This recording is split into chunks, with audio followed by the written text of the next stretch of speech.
for the news report, yes, when I'm giving you your title. Mrs. Okay, ma'am. And what's your organization again? Well, I actually am a student at UA. Oh, so you don't work and study? Well, no, I'm a consultant. But Oh, you're a not with consultant? specific Okay. organization. Okay, so I need to give you a title as consultant.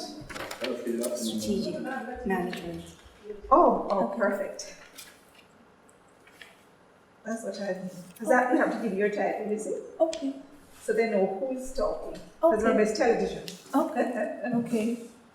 And it was really the person interviewing would say, so I'm speaking with Mrs. McDonald, who is a consultant in strategic management. Ms. McDonald, thanks for joining me. But that's on radio, but you're on TV now. Okay. So, change now or, sorry my friend, let me know when you're ready. Sorry, sir. I'm ready. You are ready, okay, perfect. Change now or die. Some very strong words here, Ms. McDonald. Mrs. rather. Based on your experience, well, or perhaps not, because your study here would indicate that you have done a lot of interviews. That's right. The information contained in the study. That's correct. And you have some very strong words here, that the organization will die if the employees don't adapt to change. Why is it important for you to make this claim? Okay, so let me just clarify. It's not about the employee. Well, it's about the employees changing, but it's essentially about the organization itself changing both strategically and operationally. So recognizing that we are in a global economy, a global world whereby, things are changing rapidly. And so our organizations locally must also recognize that they belong to the global world, in the global market. And as such, they need to adapt. Adapting to changes that are happening technologically and otherwise, they too need to change.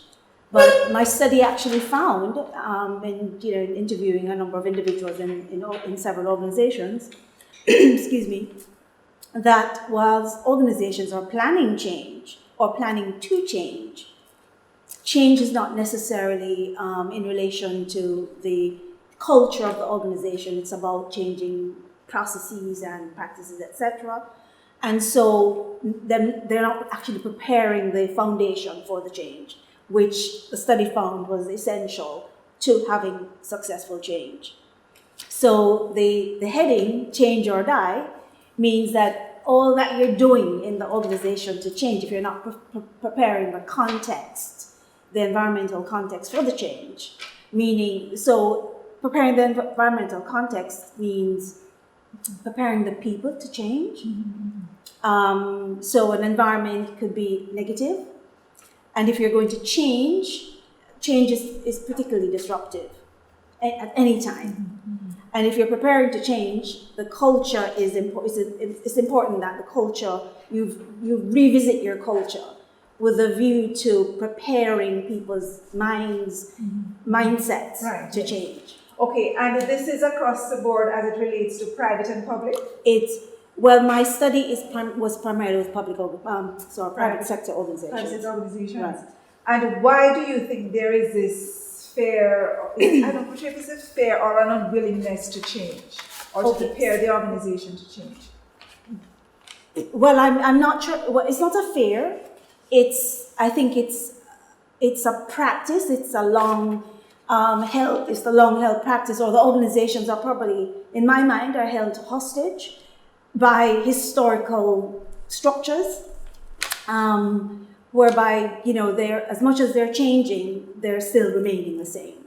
So it sounds paradoxical, but they're changing, but the essential organization is not, the framework of the organization is not changing to accept the change that they're putting in place. Okay, so if you were to identify a list of factors that are critical to this change taking place, what are the three most important factors? Leadership, communication, and support for our employees. All right. Give an example as it relates to leadership. Okay. So having a week, there are two organizations. One organization initially had strong leadership in the preparatory phase of the change. So there are three phases of the change that were identified. The proprietary stage in one organization was pretty strong, was very, very strong. And in that, people were very enthusiastic. They looked forward to the change, and they felt supported. Second phase of the change, the leadership was not there. They didn't feel the leadership. Feeling the leadership meaning he was talking to them, he was telling them what was happening as he did in the first phase. That was not there. He was literally absent. And people basically started feeling left out. They felt the organization didn't care. They were not valued. They felt unrespected. They felt not supported. And that would have affected their behavior generally, and also the way they operated in terms of their work. And if they're not working, if they're not doing if they're not implementing the change, then it is likely that change is not going to be successful. And if it's not successful, then the organization would have wasted a lot of resources in implementing this change. Okay, so communication as it relates to how they communicate the change to the employees, or is it one-on-one communication? It's a how, but it's also a what. It's what is communicated to staff. It's communicating per se, really, in general. So organization too did not communicate at all. So they were changing, but there was no communication. So people basically came up with their own ideas, they had their own perceptions as to what the change was all about. And things happened, and it was very unsuccessful. So whereas the first organization, you may say that change was partially successful. The second organization, it was recognized that change failed completely. Okay. Well, it was a non-starter. You would have had something to compare it with, a company to compare it with. Was there any positive organization where change took place? That you could compare? Well, as I said, there were just two organizations. Okay. The study would have looked at these two organizations, but if I were to compare the two, say company one, if they had continued as they had in the phase one of the change, they would have, it was clear that the experiences would have been completely different. Whereas in company two, where there was nothing happening in terms of communication or leadership. Okay. How does finances, what role does finance play in change in an organization? Well, that's important because it requires, change invariably requires resources. And if it's not available, it's again, what the company is expecting to achieve, they're not likely to do that. So did that factor in your study? Because sometimes that delays the change. Resources was a factor, but it was not a primary factor. So it was all human then? It was more contextual. It was more those contextual factors that were absent that, caused employees not to respond in the way the organization would have liked them to. Why did you choose a private sector as opposed to a government one? Because private sector organizations, because they're profit making, and part of change is about making, becoming more efficient, more effective, more efficient in relation to your products and services, with a view to building market share as well. So if it's not, if you're spending with a view to earning so much more later on. So despite the fact that the government has this public sector transformation process taking place, you never thought of looking into it? Well, I didn't, because it's difficult to measure. Whereas you can perhaps measure the private sector in relation to their bottom line. It's difficult to do that in the public sector. What motivated you to conduct this study? Primarily because there's so many organizations. Up to 70% of organizational change fail worldwide. So do you have any stats as it relates to Jamaica? We don't. So my study will kind of give us some foundation to go on. Oh, interesting. So, in terms of your study trying to impact how we go forward for other organizations? Are you planning to pass this information on to other organizations? I mean, what's the value of the study if you can't use it elsewhere? Elsewhere. Would you hand over your results or your findings to other organizations who are contemplating implementing change? Well, I would imagine that's, that would be a really, that would be something that we could, I'd like to do. First of all, it would be important to pass it on to the organizations themselves that we studied so that they can understand how they've impacted, their behavior would have impacted the whole change process. Okay, because what was the purpose of your study? The purpose of the study was to understand how employees understood their perception, basically. We looked at the theory, using the cognitive appraisal theory of emotions, how they appraised the whole change process and how it impacted them. So what was the result in that area of your study? You didn't get that far? Well, no, I found that they were poorly impacted and the context of the organization was a critical feature in the whole change that would have affected how they behaved toward the organization.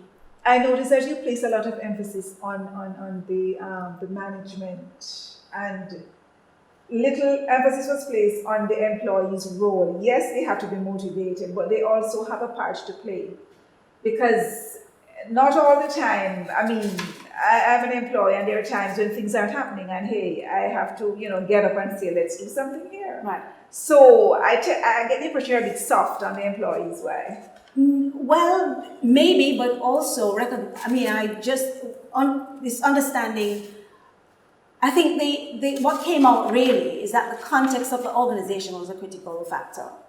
So you live in an organization for 8 hours a day, and if you're not feeling respected or supported, you don't get the support that you need to conduct your work, carry out your work. With it. No, if you're not getting the support you need to do your work, then people get frustrated eventually. So you can do so much with the little that you have, but for how long can you do that? For how long can you conduct or to implement or continue to implement the change with little or no resources? You're not going to get the results. Well, so people will work because they know they have to. They have a job to do, and their job, what they do will impact another, section of the business, etc. And they'll do it. But then there comes a time when they just can't do anymore. If their job relies on or requires them to get resources from outside, and if the person who is supposed to order the resources can't order the resources because the finances aren't there, then they can't very well do their job. And that causes frustration and lack of motivation. And was this a factor in your study? It was a factor in my study. Oh, to a large extent? Not to a large extent. What percentage? In one organization. Oh, what in percentage? One organization. It would have been maybe about 50%. Huh? About 50%. Okay, in your first organization that you said it was more positive, what role did that play? What percentage was that in that organization? In that organization, maybe I would say about 20%. Not a great deal. Okay, I see. Because I'm wondering how much the impact of resources has to do with the success of the change in the organization. I have been in situations where, I had little or nothing to work with. And I believe if that's how you feel, then you either try to change or you leave. But don't complain and sit there and say, Well, and that's fine. So some people will contemplate leaving. So they may be, they're unwilling to do certain things. They may, withdraw psychologically. And they withdraw psychologically because a lot of people don't, the work environment is not, there's not a lot of jobs out there. And if you're in particular or certain organizations, there are benefits that you get that you're not likely to get elsewhere. Oh, well, you so they're held hostage by the benefits that they get from the organization. No, if you're so miserable, no, Mrs. Bent, no, your state of mind far outweighs any benefit. At the end of the day, you can and die some people and do. benefit. No, but realistically, some people do go. And we have to face that fact. But there are people who just don't, can't do any better at that point in time, so they're there. Or maybe while they're there, they're looking around, so the sad thing is that they would have withdrawn psychologically from the job. So we maybe look at that as being disengaged. Okay. Well, that means that perhaps it's their behavior. They withdraw psychologically at home too when there's a problem. Well, perhaps it's I think it's a two-way. It's a two-way situation. It's two ways. It's the organization has issues. Individuals probably have. No doubt have their issues as well. But at some point, they have to meet somewhere. Well, yes, and I'm agreeing with you. Yeah. If there is one takeaway from the study, what would it be? Right. Organizations. Okay. Well, let me not. Well, no. It's important that the groundwork for change is actually organizations prepare the ground for change, as opposed to expecting that change is just going to happen without the effort that needs to be. Extra effort. These two organizations are doing well financially, because sometimes when they are doing well financially, they disregard the employees and their what is doing well? They may make a profit. They may make a profit. Well, some organizations make profits, but it's not what they're expecting, or in relation to what they would have spent to prepare in the effort to change.